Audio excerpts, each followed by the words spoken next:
this was about as bizarre and as easy as it gets. So the number for me was a number that would allow me to never have to work again. I feel like we got top. I went from a sale of, $500,000 to in debt. $192 million. This is Built to Sell Radio with your host, John Warrillow. This episode of Built to Sell Radio is brought to you by Pre-Score. What on earth is a pre-score? Pre stands for personal readiness to exit your company. And here we're looking to evaluate how personally ready you are to leave your company. When you go to sell a business to have a successful exit and look back on it without regret, you need two things. Number one, a company that is attractive to an acquirer, to a company that's built to sell. And number two, you personally need to be ready to exit that business. We found that there are 4 drivers of a happy and lucrative exit, 4 ways you can personally ready yourself to exit your business. And by completing your pre-score, you are going to see how you're performing against those 4 major drivers of a happy and lucrative exit. Just go to prescore.com.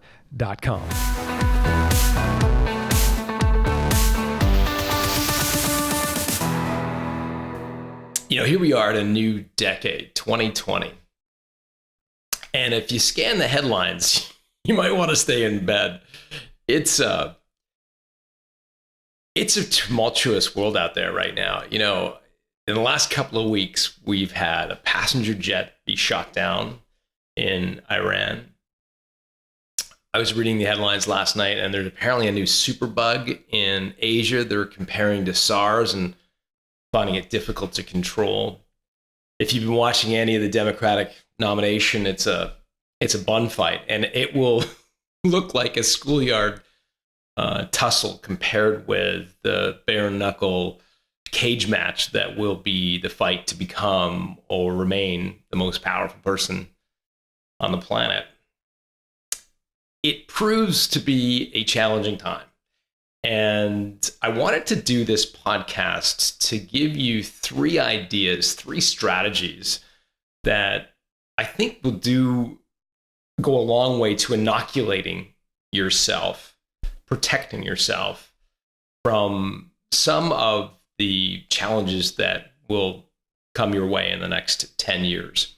These are 3 ideas that, while not guaranteed to inoculate yourself, they will improve your chances of coming out of the next decade unscathed. And I hope you find them thought-provoking. It's a little bit different for me.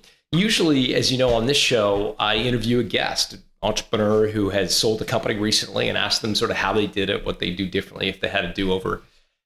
Yet today, I wanted to just talk directly to you. So over the next few minutes, we're going to walk through these 3 strategies, which I hope you'll find thought-provoking and again, set you up for success no matter what the next decade has in store. So with that, let's get right into the 3 ideas. So the first idea to inoculate yourself from the decade ahead is to stop trying to time the market. When I talk to business owners, one of the most common things I hear is, I'm not going to sell quite yet. What I want to do is really, increase the value of my company right up to when the economy hits its zenith, right? When the economy is really humming, right? When it's really expanding and it's at its height and people are paying the most that they will ever pay for a company like mine, that's really what I want to sell. And here's the thing. I mean, if you're that good and you can predict the economy better than every economist on the planet, then by all means. But I think all of us, right, are really just looking, into the future, trying to think about what is ahead. None of us have a crystal ball. But I think the risk of riding it over the top, in other words, holding on to your business longer than your sell-by date, is actually a much bigger risk than timing the market. It's interesting. If we look at where we're at right now in the economy, and I'm recording this in January 2020. So the Dow Jones is flirting with 30,000 points, right? I can remember in the depths of the recession, I think it got down around 7,000 points. So now we're up sort of 4 times what it was at the depths of the recession in 2008, 2009. Tesla is trading at over $500 as I record this. I live in Toronto, where the price of a detached home has gone up largely unchecked. I think now it's at around $1.2 million for an average detached home in Toronto. Rent in Toronto, and again, I don't know where you live, but I dare say that rents and home prices have increased a lot. In Toronto, I think rent for a 1-bedroom apartment in the city of Toronto is now up over $2,500.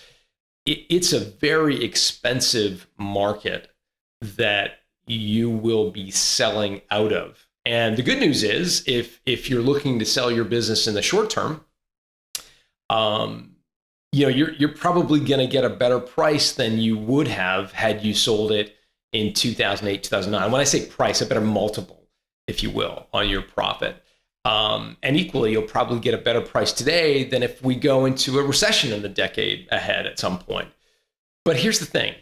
You need to buy into the same market that you're selling out of, right? It's like selling a house. You've still got to live somewhere. And most of us go buy another house. Now, if we're downsizing, of course, we can take a little bit of money off the table. But most of us, when we sell our company, you're going to have to do something with those proceeds. And what do we typically do? Well, some of us buy a bigger house. Maybe you buy a second home or vacation home.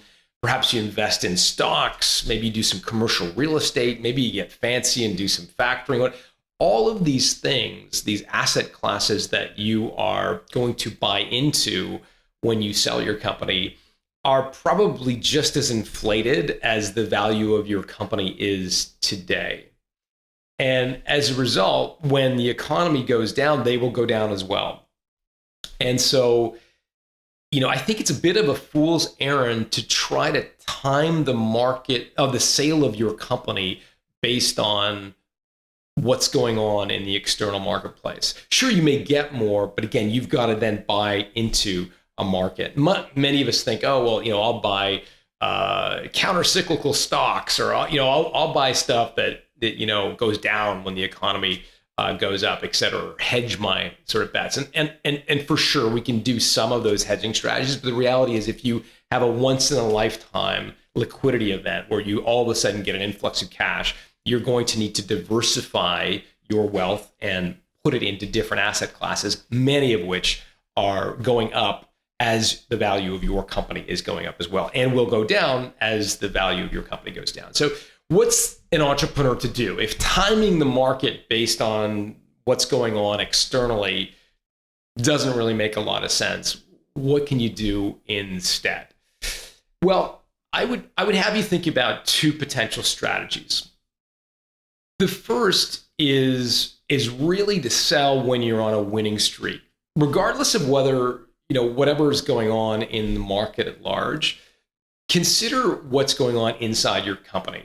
Right? So is your gross margin improving? Are your customers happy and willing to recommend if you're using net promoter scores? Your net promoter score going up? Is your gross revenue going up? Is your profitability, healthy and growing? Have you got new products on the horizon? Are you excited about a new location? All these things are when you're on a winning streak. And that's really the ideal time to start to think about selling your company, regardless of what's going on in the market. The second thing I would tell you is that the time to sell is when you can prepare an effective pre-diligence package. What's pre-diligence? So you've heard of due diligence, right? Where a buyer will give you a letter of intent or an LOI and say that they've got to do 60 days of diligence. In other words, basically validating what you've told them during the sale process in order to get comfortable that what they're buying is what you've basically told them it is. That's due diligence, right? That happens, again, between an LOI and the sale of a company or a share purchase agreement. Pre-diligence is effectively taking that package of information that you're going to need to provide a buyer and completing it before you even go to market. Now, for you may be sitting there saying, John, that sounds crazy, right? I would be happy to go through the due diligence nightmare, right? Pulling together my lease and my employee agreements and my customer agreements and my supplier agreements and all that nonsense. I would be happy to do all that if and when I get a letter of intent or an offer that I'm excited about. Until then, I'm just going to run my company. Thank you very much. That's really what most of us think about when we think about diligence, right? It's kind of an annoying little hurdle we're going to have to overcome once we've got a letter of intent or an offer we're excited about. Here's the problem with that approach.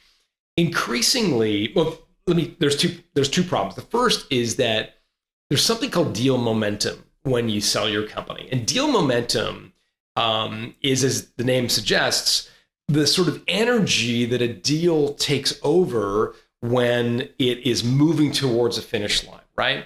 And as in the beginning of the deal, there's very, very little momentum, frankly. People are on their own timelines, but as buyers get excited about your company and more than one buyer perhaps gets involved in evaluating your company, and you have management presentations and you start to provide a compelling narrative to a buyer, there's energy in a deal.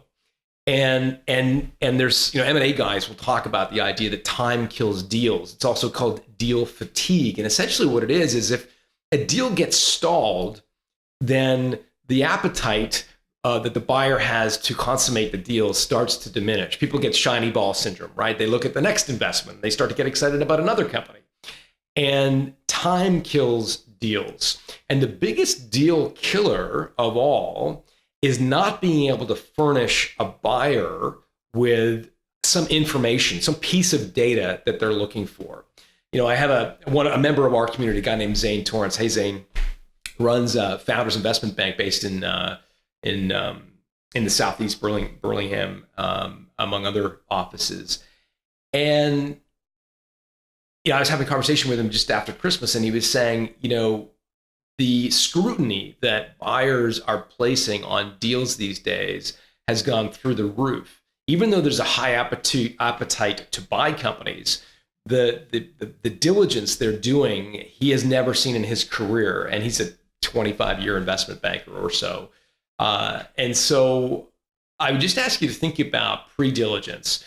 That is pulling together all that data well before you want to go to market. Because if you've got the binders created, all the data that you're going to need, it does a couple of things. Number one, it protects your deal momentum, right? So that when you get into the sale process of your company, when you get an offer that you're excited about, you've got that binder. It's not really a physical binder. It's probably a data room up in the cloud, but it's effectively, think of it as a virtual binder of all the information that a buyer is going to ask you for in advance, so that when you actually get into the sale process, you're protecting your deal momentum. The second thing it does, and I learned this during an episode of Built to Sell Radio with the guys from Barefoot Winery. You've probably seen Barefoot wine if you've ever gone to a Trader Joe's. You've probably seen the Barefoot, I think it's a purple or maroon logo. Well, they sold E&J Gallo. And when I talked to the founders and I said, sort of, what was your best practices? What did you do to get yourself ready to sell, et cetera? They were very emphatic about their pre-diligence package. And I asked them, why was it so important? And they said, the reason the pre-diligence package was so important is when we went to E&J Gallo, which is one of the largest winemakers in the United States, we wanted them to know we were ready to go to their competitors. Right? We wanted to give them first dibs at buying Barefoot, but we wanted to send a message to E&J Gallo that if they didn't buy it, we were going to go to their direct competitor. And there's nothing that strikes the fear of God in a buyer, if you will, better than when an attractive company comes to them with a rock solid pre-diligence package. Because number one, it gives them confidence in your company. But number two, it sends the message, man, if we don't buy them, these guys are ready for prime time. These guys are ready to go to market. And so if you want to listen to that episode, by the way, just Google I can't remember the episode number, but just Google Built to Sell Radio, Barefoot Wine or Barefoot Winery, and you should get to that episode and just hear about how they put together the pre-diligence package. So listen, to summarize, I think one of the ways you can inoculate yourself against the ups and downs of the market ahead, and of course there will be tremendous peaks and valleys in the next decade, there always are. One of the ways you can inoculate yourself is just stop trying to time the market. None of us can have this crystal ball. None of us will know what is to come. The best time to sell your company is when you're on a winning streak, regardless of what's going on in the economy, number one. And number two, when you've got your pre-diligence package pulled together. And if you've got those two things in line, I think you're going to get a fair and full price for your company, and whatever the market is paying for a company like yours today, knowing that you can take those proceeds and invest back into whatever the market is doing. If it's in a trough and the Dow Jones is back to 7,000, well, guess what? You get to buy some stocks on a deep, deep discount. Equally, if you sell at 30,000 Dow Jones, you're probably going to buy into a similarly frothy market. So inoculate yourself by not timing the market. Instead, get your pre-diligence package together and make sure you're on a winning streak when you're ready to go to market. That's idea number one. Okay, let's look at strategy number two to inoculate yourself against the decade ahead. Strategy number two is to pick your lane. What do I mean by pick your lane? To find something that you do better than anybody else and have the discipline and the determination, the stick-to-itiveness to focus exclusively on that one thing. And in 2020, that is harder than ever before because we're in an expanding economy. In most countries around the world, the interest rates are very low.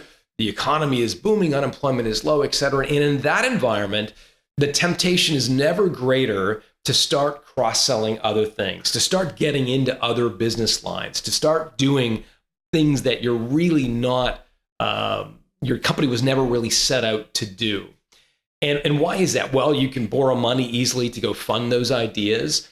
Customers have more money than they've ever had before. And as a result, they are more likely to say, take a flyer on a new idea, on a new product line, a new service that you're offering. And so it's never been easier to launch a new idea, expand, cross-sell, diversify what you do. And as easy as it is in 2020 to do that, it's almost always a mistake when it comes to the value of your company. Here's why. When a buyer goes to buy your business, they're making a build versus buy decision, right? So if a big strategic is coming into the market and saying, oh, should we buy your company? One of the first decisions they're going to make is, have you built something that is so unique, so difficult to replicate, that it would cost us more in terms of time or money to build or compete with this company when compared to the cost of simply acquiring your business. And the only way they're going to come to the determination that what you've created is really difficult to compete with is if you have something that makes you truly unique. Most of us start a company and we've got an idea, right? And we begin our lives with sort of one product or one service. And over time, we get tempted. Customers ask us to try a different solution or offer a different product. We get shiny ball syndrome, to use that expression again, and we start to look beyond our core idea. And as long as we are limited in terms of our capital, limited in terms of our marketing, it's very difficult to invest enough in all of those ideas to really create something truly unique. And if you're just Neapolitan ice cream, if you're just a hodgepodge of different products or services, an acquirer's going to come in and look at your company in much the same way they would and much the same way we all do when we're asked to buy 200 channels of cable television when all we want is, ESPN, for example. We kind of balk at that idea. We say, I don't want to pay $200 just to watch ESPN. Why don't I just subscribe to ESPN.com, and I'll just be good with that. Same is true of an acquirer. When they look at your company, if they see one little jewel, one little product that they really like, or a service that they think would be really difficult to compete with, or they'd love to offer their customers, but it's kind of bedded in with a bunch of other stuff that's going to be hard to untangle, a bunch of other product lines or service lines that really aren't differentiated, that would be easy for them to replicate, you're going to want to be paid for all of your revenue, all of your EBITDA, all of your profits. They're only going to want to be paying for the revenue of that one product or service. And so that's why, diversifying into other products and service lines, in my view, is almost always a mistake. It may fill your ego, it may make us feel good to grow our top line revenue, but at the same time, it can actually diminish our attractiveness to an acquirer. If you want to look at an episode of Built to Sell Radio that I think does probably a better job than any to really illustrate this point, Google Ryan Dice's episode. So Google Built to Sell Radio, Ryan Dice. We'll put it in the show notes at Ryan, R-Y-A-N. Dice is, I think it's D-E-I-S-S. I hope I'm getting that right. Dice is the founder of Digital Marketer. Damon Johns said he kind of owns the internet. Damon Johns, the guy from Shark Tank. Ryan is a speaker at Tony Robbins' Business Mastery. He's done some stuff with Ramsey. I can't remember the guy's name. Doesn't matter. He's a prolific sort of entrepreneur, an amazing guy, friend as well. Ryan's episode is interesting because at Digital Marketer, they created the Traffic and Conversion Summit. At the same time, they had this growing e-commerce, e-learning business, Digital Marketer. And really, as the businesses grew, they were starting to kind of verge away from each other. The Traffic and Conversion Summit, they had Richard Branson speak one time. I mean, it was becoming a huge event, 7,000, 8,000 attendees, massive, massive event. And then they had this Digital Marketer e-learning platform, which in its own right was really growing and becoming a really powerful product in and of itself. But when Ryan went to raise money, as he describes in the episode,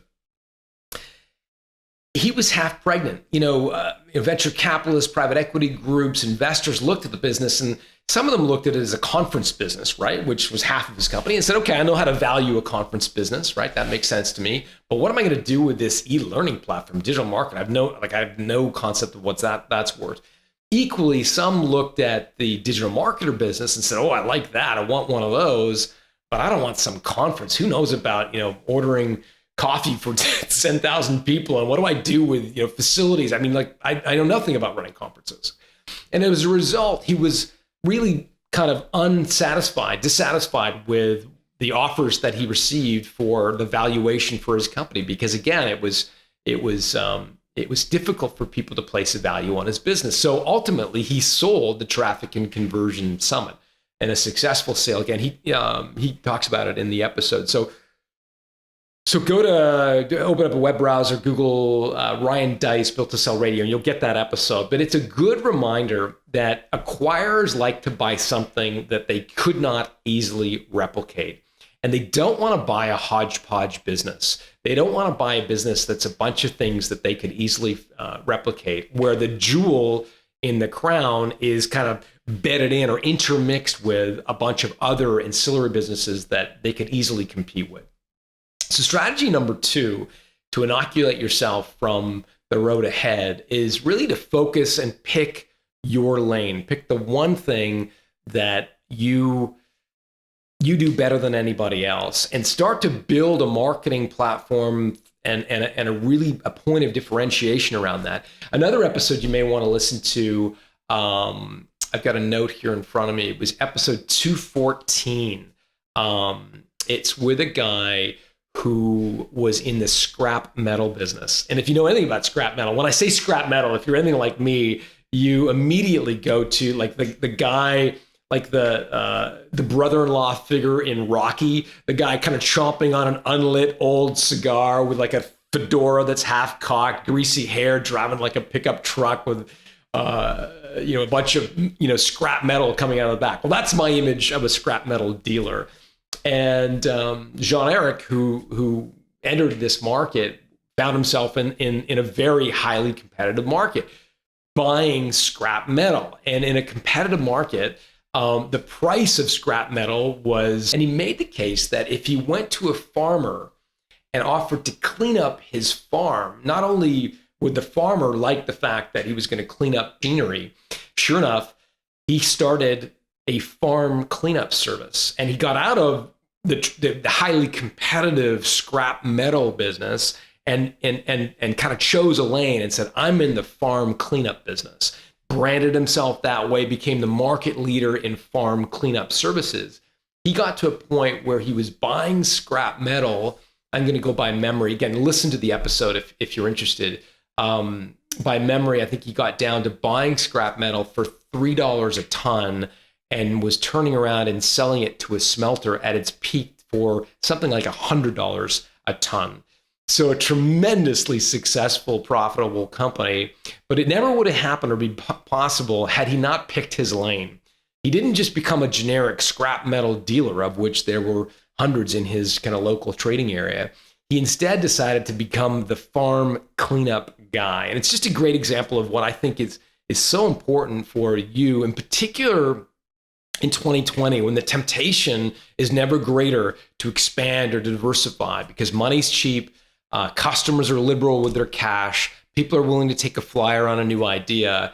All those ideas and product lines come at an expense and a cost, and the cost is to your point of differentiation. And so I really think that picking your lane is never more important than it is in the next decade. If you're interested, again, Jean-Eric's episode is episode 214. I don't know Ryan Dice's episode, again, but just Google Built to Sell Radio, Ryan Dice, and you should find it. Blue Ocean Strategy is a book worth reading. And of course, if you have your Value Builder score, we give you your score on the 8 key drivers of business value. And the one you're looking for is monopoly control. That is the attribute we use to measure how well differentiated you are in your product or service line. So that's idea number 2, to inoculate yourself from the road ahead. Idea number 3, our third and final idea, is to create a vision board for where you want to be in the years ahead. A vision board, if you've never done one, is usually a cork board, and it is cut out pictures of your aspiration, where you see yourself in the future. Because here's the thing.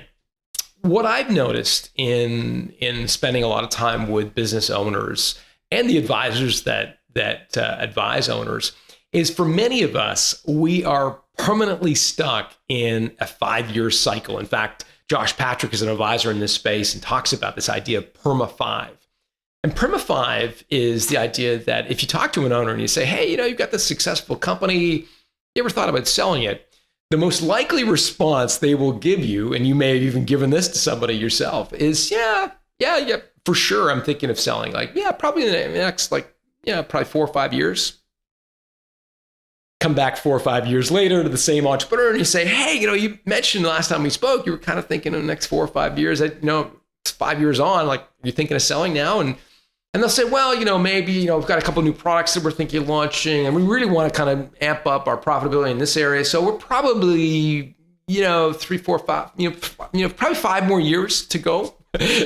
And you come back another year and sure enough, 5 years later. So my point is that in many cases, we are always 5 years away from selling.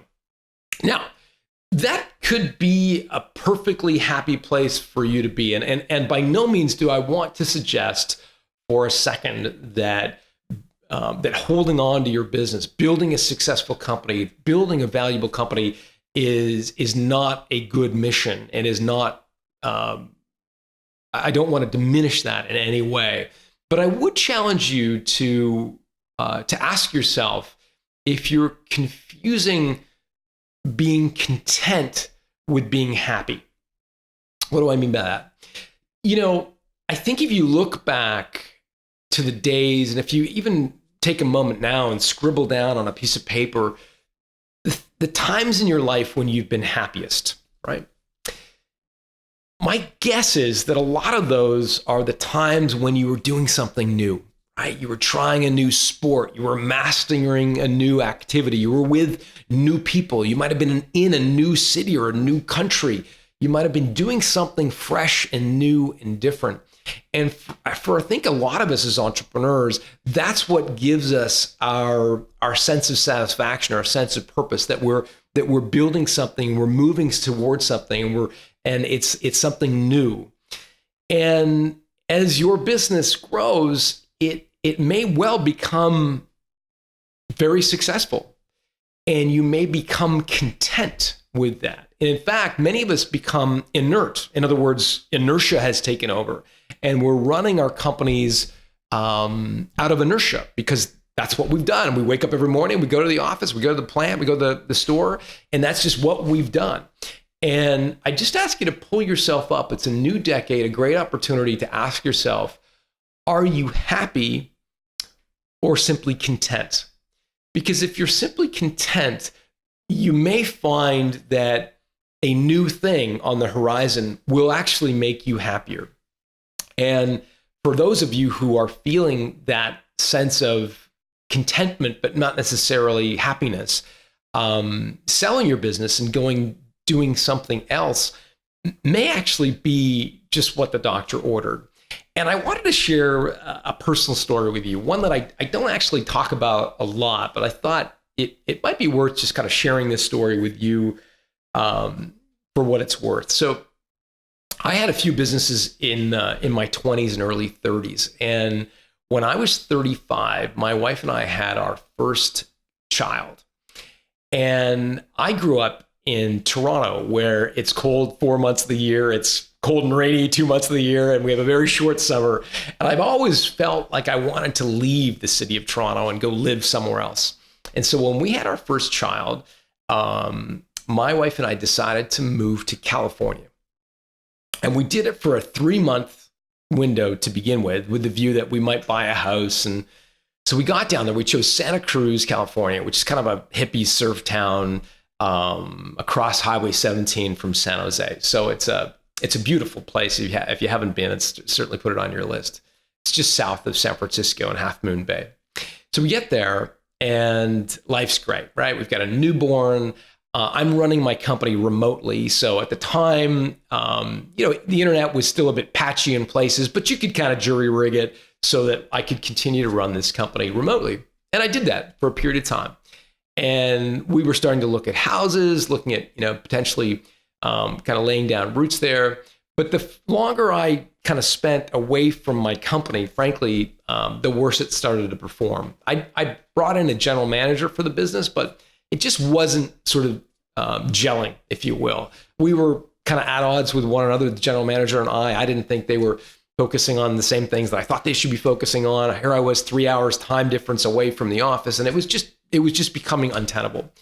And after 3 months, we decided to move home. And it was one of those really bittersweet kind of, actually, no, I wasn't bittersweet. It was just bitter. It was one of those moments in life where I was frustrated. I was frustrated that I hadn't built a company that could thrive without me, or that could sort of succeed without me doing the work. And I committed at that time that I wanted to do it again. I wanted to move. We wanted to move our family, but do it in a more permanent way. And I decided that the only way that I was really going to be able to move and physically start a new chapter was to sell. And that's really what started my journey to building to sell. I spent the next kind of 3 years really putting things in place that would enable us to sell the company that I had at the time, and we did that. And in 2008, the company that I was running at the time was acquired by a big publicly traded company. So successful exit, very satisfying. And my wife and I and our family, our growing family, moved to Europe. We decided that we wanted to have a real change in life. And as I said, I was kind of done with Toronto. And so we decided that Europe was exotic enough that it would really give us a sense of doing something different. but it also wasn't so exotic that we thought we might be putting our kids in danger or anything like that. So we moved to Europe, and being from Canada, we're a bilingual country, and so we thought, well, France would be practical, so our kids would learn French. It would be more practical than moving to like Germany or Norway or something like that, where you wouldn't learn the language. So we figured France, and then I Googled the sunniest place in France, and it happens to be a little village called Aix-en-Provence, which is down towards the bottom of the country, kind of near the Spanish border, near the Mediterranean. Beautiful, beautiful old town. And so we moved. We picked up and lived there for 3 years. We put our kids in school. We just drank from from whatever that expression is. I can't remember. We just did everything you could possibly do. We traveled around. We met local friends. We met expats. We ate the food. We drank the wine. We did all of it. And to this day, if you're watching this on YouTube, you can see the smile on my face because I have such fond memories of that time of our lives. And it would not have been possible, I don't think, had I not sold my company. Sure, these days you can work anywhere. And I can hear you saying, yeah, but you could have just like ponied up and gotten an internet connection and worked successfully remotely. The challenge for that, I think, is that working remotely, first of all, has a psychological cost. The loneliness of that is significant. The second thing is you're really not selling your company and getting that sense of space from your business. I can remember I had an opportunity to talk to Tim Ferriss, and I said, Tim, why did you sell BrainQuicken, which was the company he had prior to starting his writing career, like the 4-hour work week for our body, et cetera. And Tim described it better than I ever could. And that was, he said something to the effect of, even though my company, BrainQuicken, it was a supplements company, was kind of only taking a few hours a week, the mental strain of owning a company, the mental sort of horsepower it was chewing up in the background was far beyond the couple of hours it was actually taking me to do the work. It was always kind of going on in the back of my mind, even though I was doing other things. He talked about it, and he used the analogy of a computer when it's running antivirus software. If you've ever kind of been working on a computer and the antivirus software, starts up, and all of a sudden the performance of your computer goes way down. It takes all kinds of time to open apps and move things around. He described it as like running antivirus software on your CPU, essentially your brain. And I'll never forget that quote because I think it really is a great description of what I felt like when running my company, even remotely in Santa Cruz. And that was that even though I was separate, it was always there. Yet when we moved and really separated financially, spiritually, emotionally, everything, it was a much more freeing experience. So I tell you that story because I think as an entrepreneur, there are many downsides to being a founder of a business, right? You've got to manage payroll, you've got employees to deal with, you've got red tape, you've got tax, you've got all the crap that goes into running a business. The one of the things though that you have that people who go to work for a company do not have is the ability to live your life in what I call 10-year chunks. What do I mean by that? I mean, if you're a doctor, if you are a Microsoft executive, maybe that's a bad example. If you're a General Motors executive, as an example, you've got to stay on the career ladder, right? If you're a lawyer, right, you article, you become a junior and you become a junior partner. I mean, you're always on this sort of rat race ladder to the next step. And if you check out and say, this is great, I'm going to just take a couple of years off and come back.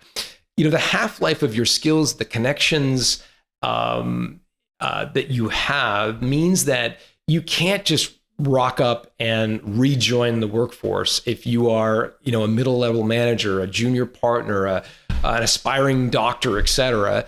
You're really sidelining yourself. Whereas if you are an entrepreneur, a founder, you have the luxury of living life in 10-year chunks. You can start a company, build it the best way you know how. And when it reaches a point where you want that separation, you want to go do something else, you can simply harvest the value you've created. It may not be, Elon Musk business, value yet, but it may be enough to give you that first rung on the ladder, that sense of security that you're yearning for, and enough to then go do another company once you've sort of taken a break.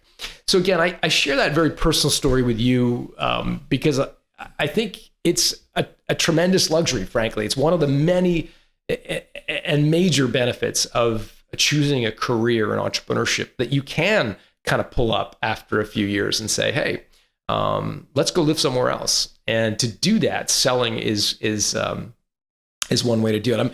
There's a couple of other episodes you might want to take a look at for sort of kind of just the psychological side of selling.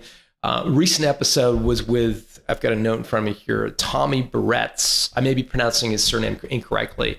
But Tommy is episodes, actually I don't know what episode he is. So just Google Built to Sell Radio Tommy and you'll get his episode. It's called How Remodeling a Swimming Pool Business Led to a 7-Figure Exit. And again, we'll put that in the show notes. But Tommy was running a swimming pool company where they would approach apartment buildings, condominium complexes, schools, community centers, and offer to manage their swimming pool for them.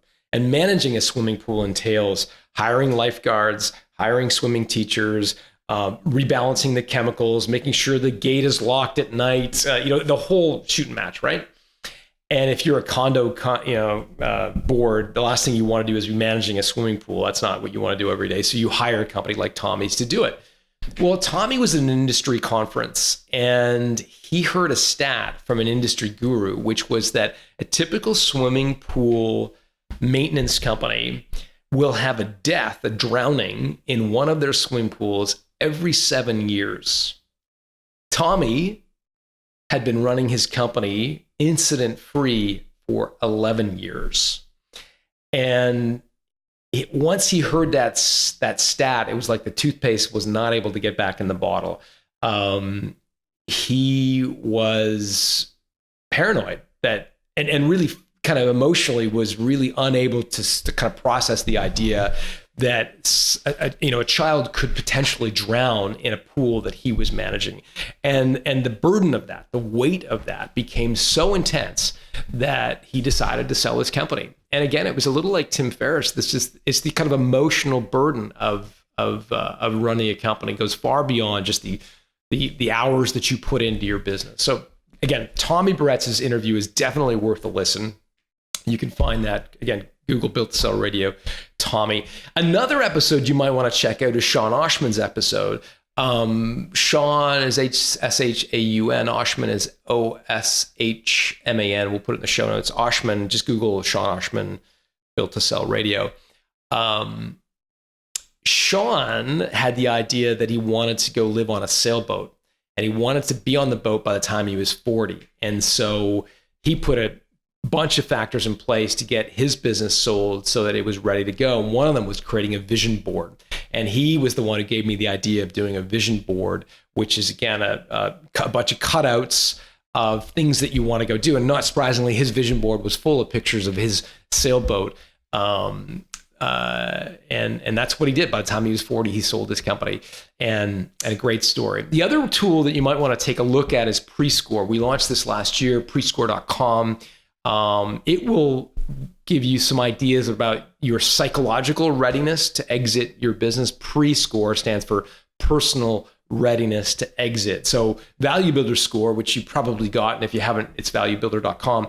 Value Builder Score assesses your business's readiness to exit, whereas Prescore assesses your personal readiness as a founder to exit. Prescore.com. You might want to check that out. Hey, listen, this was fun. I hope you found these kind of ideas thought-provoking, maybe a good tonic for the decade ahead. As I said in the beginning, it is, these are tumultuous times, right? And I'm not sure if they're any more tumultuous than the last decade or the decade before, but it certainly feels that way to me, that there are a lot of things going on in the world. And for an entrepreneur, it can be kind of heavy stuff. And so I hope these 3 ideas have got you thinking about ways to protect yourself in this environment. Again, the first, just to summarize, was really try not to focus too much on timing the exit of your business, because you're going to have to buy into whatever market you sell out of. So you might as well focus on the other two elements, which are making sure you're on a winning streak as a company and you've got your pre-diligence package put together. You've got the data you need to keep and protect your deal momentum. Number two was pick a lane, right? Jean-Eric, Ryan Dice episodes, really figuring out the one thing that you do better than anybody else and doubling down on that, because buyers don't like buying 200 channels of cable when all they want is one. They want to buy a company that does one thing better than anybody else. And then again, number three, create a vision board, because you may find that if you really are honest, that you've moved from happiness, the newness and the fun of running and starting a company, to contentment. And it may be a great time to pull up and say, maybe there's some other things that I want to go do with my life, and other impacts, other businesses I want to start, other charitable things I want to get involved in. In which case, creating a vision board can be a great way to get your juices flowing. Check out Tommy's article or episode of Built to Sell Radio, as well as Sean Oshman. If you haven't got it, pre-score is also a good thing to get. With that, let me do two things. Let me ask you two favors. It's a new year, and I'd love to ask you if you can take a minute and give us a rating on iTunes. I don't know if you know anything about the Apple algorithm, but it is heavily weighted on reviews and rating. And it's not something that I've done. A lot of podcasts, you get kind of browbeaten over the head saying, give us a review. It's not something that I've talked about before, but hey, if you like the episode and if you like the show, that'll really help a ton. And so you can just go to iTunes, give us a rating, let us know on a 5-star rating how we're doing. And that'll be really great for me personally. It'll make me feel like we're having an impact. Sometimes recording a podcast can be a really surreal experience because you wonder if anybody's listening. Occasionally I'll go to a speech, or I'll be interacting with business owners, and they'll say, hey, I listened to your show, and it's very gratifying. Other times it feels like you're talking to yourself. And so let us know that you like the show and that you find it helpful by doing that in iTunes, if you would. The second thing that would be amazing is to tell a fellow entrepreneur about Built to Sell Radio. If you're in an EO forum group, tell your forum mates. If you connect with owners in some other forum, please share the word. We want to have as big an impact as we can with this show. And if you tell a couple people about us, then that would be amazing. So those are my two asks for you this decade. If you can find a moment to tell a friend and give us a rating, I'd really appreciate that. Hey, listen, let me end by saying good luck this year and good luck this decade. It's a real fresh start. It's a neat time to really reflect on what you want the decade to look like for you, some of the things that are important to you. And I hope today's session was helpful on some level. We'll see you again next week.